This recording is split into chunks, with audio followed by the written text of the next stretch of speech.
भाई साहब लगा नहीं था कि ये होगा। हाँ माना आदिपुरुष के वीएफएक्स थोड़े से खराब थे, पर कुछ वीएफएक्स डिटेल तो नेक्स्ट लेवल थी। और हाँ मैं तुम्हें बता दूं, आदिपुरुष के फाइनल ट्रेलर में बहुत कुछ छिपाया जा रहा है, जैसे कि रावण का लुक, ओरिजिनल स्टोरी और न जाने कितना कुछ। ऐसे ही जब मैंने आदिपुरुष के फाइनल ट्रेलर को 0.25x स्पीड में देखा तो मुझे 18 ऐसी डिटेल्स मिली जो कि गारंटीड तुमने मिस कर दी होंगी। डिटेल नंबर 1, ट्रेलर के शुरुआत में रावण साधु के वेश में आकर सीता माता को लक्ष्मण रेखा से बाहर बुला लेता है, जिसके बाद अगर तुम नोटिस करोगे तो यहाँ पर काले कलर की जड़ जो है वो सीता माता को जकड़ रही हैं। और अगले ही सीन में हम देख सकते हैं कि रावण उनको बिना छुए लेके जा रहा होता है। तुम्हें पता है क्यों? क्योंकि नल कुबेर से रावण को श्राप मिला हुआ था कि वो किसी भी लेडी को टच नहीं कर सकता बिना उनकी सहमति के। And all thanks to Adipurush की टीम, उन्होंने इस बात का पूरा ध्यान रखा। डिटेल नंबर 2, ये डिटेल मैंने अपनी पिछली वीडियो में बताई थी वैसे, पर मुझे ये काफी अच्छी लगती है विजुअल्स की वजह से, तो मैं दोबारा बता देता हूँ। जब सीता माता लक्ष्मण रेखा क्रॉस करके रावण के पास जा रही होती है तो यहाँ पर जो उसका ग्राफिकल रिप्रेजेंटेशन है वो काफी कूल है। उसके अलावा अगर तुम यहाँ पर गौर दोगे तो हमें इस फ्रेम में स्वास्तिक दिख जाएगा। स्वास्तिक ज्यादातर हिंदुओं की पूजा में यूज होता है। डिटेल नंबर 3, तुम्हें ये तो पता होगा कि रावण कितना बड़ा शिव भक्त था और शिव जी को जो रिप्रेजेंट करने का कलर होता है वो होता है ब्लू। तो ट्रेलर की स्टार्टिंग में इस सीन में जहाँ पर रावण खड़ा होता है वहाँ पर तुम इसकी आंखों में गौर दोगे तो इसकी आंख तुम्हें नॉर्मल दिखाई देगी, मगर जब रावण सीता माता को पकड़ के ले जा रहा होता है तो इसकी आंख ब्लू हो जाती है, जिसका मतलब है कि वो अपने असली रूप में आ गया। इसकी ये नीली आंख हमने पिछले ट्रेलर और टीजर्स में देखी भी है। डिटेल नंबर 4, इस सीन में जो ये गिद्ध दिख रहा है ये एक्चुअली में जटायु है और यहाँ पर इसका पर कटा हुआ है। जब रावण सीता माता को लेके जा रहा होता है तो जटायु ने उनका पीछा किया था सीता माता को बचाने के लिए, जिस दौरान रावण ने जटायु का पर काट दिया था। डिटेल नंबर 5, इस फ्रेम को देखते ही मेरे मुंह से निकला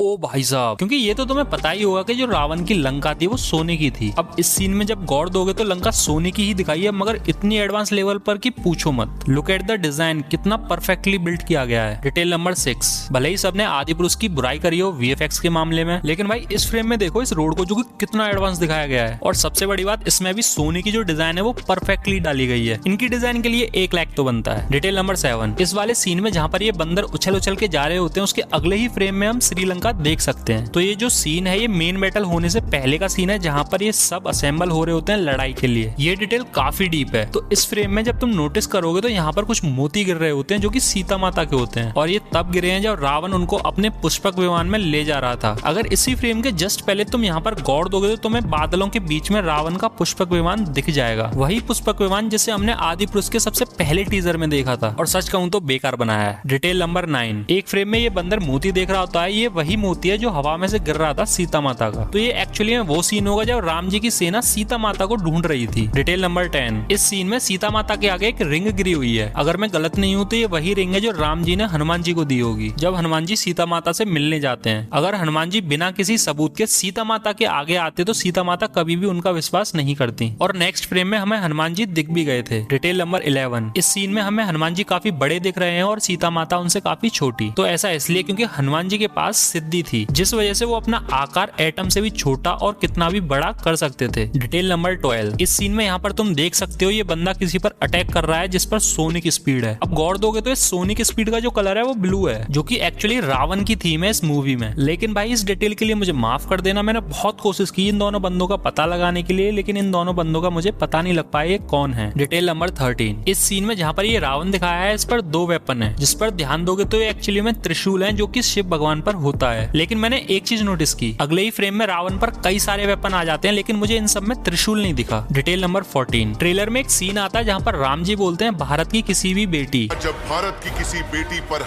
तो ये एक्चुअली में एक मिस्टेक थी भी और नहीं भी, क्योंकि रामायण के टाइम पर भारत को भारत नहीं आर्यवर्त कहा जाता था। लेकिन अगर मूवी के मेकर्स भारत की जगह आर्यवर्त कर देते तो शायद इंडियन ऑडियंस को कंफ्यूजन हो जाती, इसीलिए तो मैंने कहा ये मिस्टेक थी भी और नहीं भी। डिटेल नंबर 15, ट्रेलर के स्टार्टिंग में हमें सीता माता के गले में एक मोतियों का हार दिखा था, लेकिन ट्रेलर के एंड में वो हार गायब था। तो जब रावण सीता माता को लेके जा रहा होता है तो सीता माता धीरे धीरे करके उन मोतियों को गिराती हैं ताकि राम जी को उनकी लोकेशन पता लग जाए, जिस मोती को हमने 20 ट्रेलर में इस बंदर के हाथ में देखा भी था। डिटेल नंबर 16, आदिपुरुष का जो सबसे पहला टीजर आया था वो काफी डिसअपॉइंटिंग था। उसके वीएफएक्स की वजह से उसे काफी क्रिटिसाइज किया गया था। जैसे कि ये वाला सीन जहाँ पर रावण जा रहा होता है, यही सेम सीन हम फाइनल ट्रेलर में देख सकते हैं, जहाँ पर हम जूम करके देखेंगे तो हमें रावण भी दिख जाएगा। पर कितना चेंज है दोनों के वीएफएक्स में। डिटेल नंबर 17, आदिपुरुष के सबसे पहले टीजर में पहली बार जब हमें रावण का लुक दिखाता तो हमें बिल्कुल भी पसंद नहीं आया था, और उस रावण के लुक को बहुत ज्यादा ट्रोल भी मिला था, जिसके बाद हमें रावण का प्रॉपर लुक किसी भी टीजर या ट्रेलर में नहीं दिखाया गया। ऑडियंस को ये फील होने लगा शायद रावण रावण का लुक वीएफएक्स के द्वारा चेंज कर रहे हो, जैसे सुपरमैन का किया गया था जस्टिस लीग में। पर इस सीन में जहाँ पर रावण थॉर की तरह एंट्री मार रहा होता है, यहाँ जब मैंने जूम करके गौर से देखा तो मुझे रावण का वही पुराना वाला लुक दिख गया जिसमें कोई भी चेंजेस नहीं किए गए। Detail number 18। तो मैंने पिछली आदिपुरुष वाली वीडियो में कहा था इस सीन में जो रावण के बगल में रखा है वो कांवर है जिसे लोग गंगा जी से लेकर आते हैं, पर लोगों ने मुझे कमेंट में बताया कि ये रावण वीणा है, तो आई एम सॉरी उस मिस्टेक के लिए। बाकी वीडियो बनाने में काफी मेहनत लगी है, scripting and writing, recording, video editing and thumbnail editing. तो भाई एक लाइक और एक कमेंट करो ना कि तुम्हें वीडियो कैसी लगी और तुम्हें कौन सी डिटेल सबसे ज्यादा पसंद आई। बाकी ऐसी हिडन डिटेल्स की और भी ज्यादा वीडियोस देखने के लिए इस चैनल को सब्सक्राइब कर लेना। तब तक के लिए मिलते हैं अगली किसी वीडियो में। Tata bye bye.